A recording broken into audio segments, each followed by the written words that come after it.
Hey guys, welcome back to another Leetcode video. Today we're going to be looking at Leetcode 34. The problem is find first and last position of element in sorted array. And this is a medium difficulty Leetcode problem.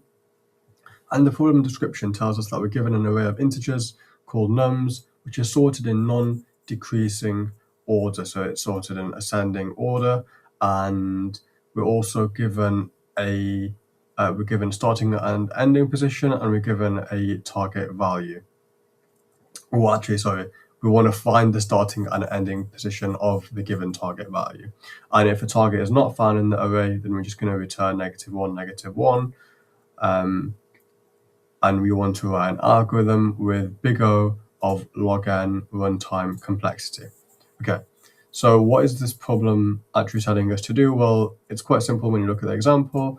We're given a list of non-decreasing integers. Our target is 8, so we return 3 and 4, and these are the indices of the first occurrence and the last occurrence of 8. In this example here, we're looking for the target 6. 6 does not exist in this list, therefore we return -1, -1. And so you might say, okay, this is super simple, right? We can just go through the entire list. We'll just go through, 5, 7, 7. Oh, we found 8. Okay, so we put a pointer here. We'll keep going until we find the last occurrence of 8. Put a pointer there, and boom, we can then return our 2 pointers. That would be a good solution if we didn't have to write this in big O of log n time. Since we do have to write it in big O of log n time, what does that mean? Well, it means we need to use binary search, because that is an algorithm with that runtime complexity, and that makes sense that we would need to use that, because otherwise it would just be a bit too easy for a medium difficulty problem. So how do we want to solve this? Well, honestly, it's as simple as that. We want to use binary search to find the rightmost value, and then we run binary search again to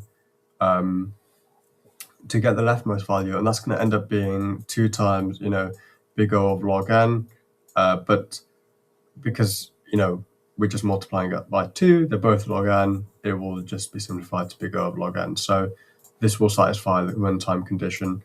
So let's actually get to coding this up. It's going to be super simple, but just to make it simple, we don't want to write out our binary search twice, right? So let's create a separate function. We'll call it binary search.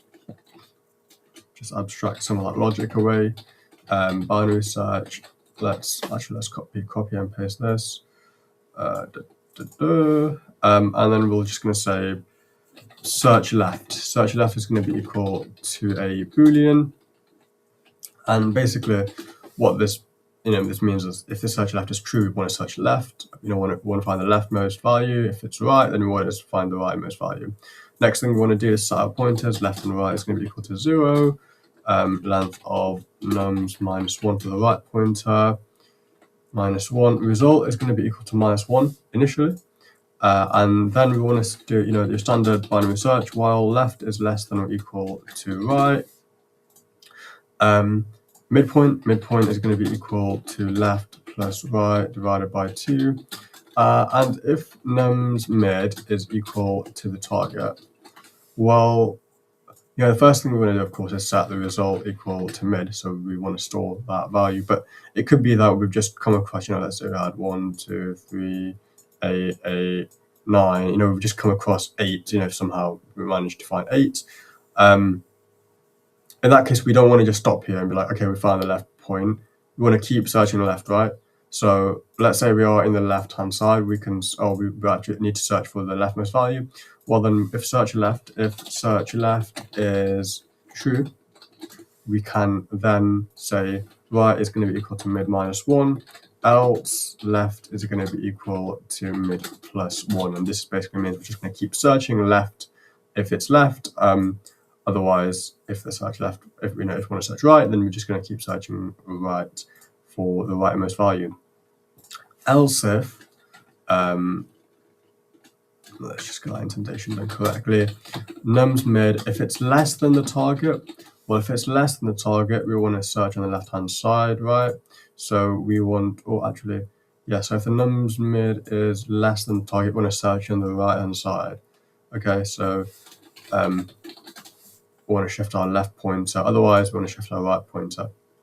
we want to set a right point to the midpoint, -1. So this is basically the core logic, and actually, yeah, now that makes sense. That's indented correctly. Then we can just return result once we're finished. Okay, fab. And then remember, how do we want to return the output is going to be, 2 integers. So what we want to do is just say return self.binary search,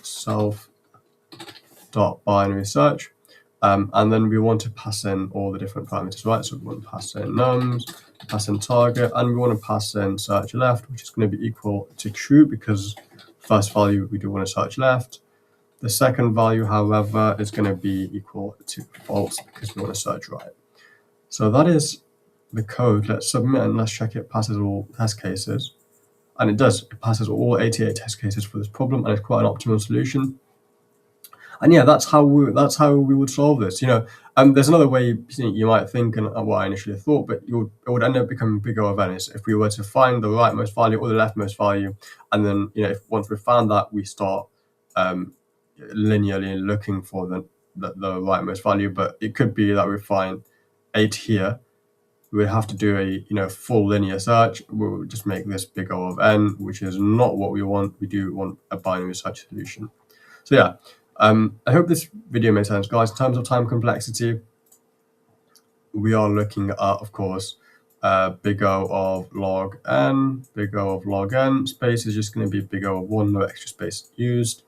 And with that being said, I hope you guys enjoyed this video, and I'll catch you in the next one.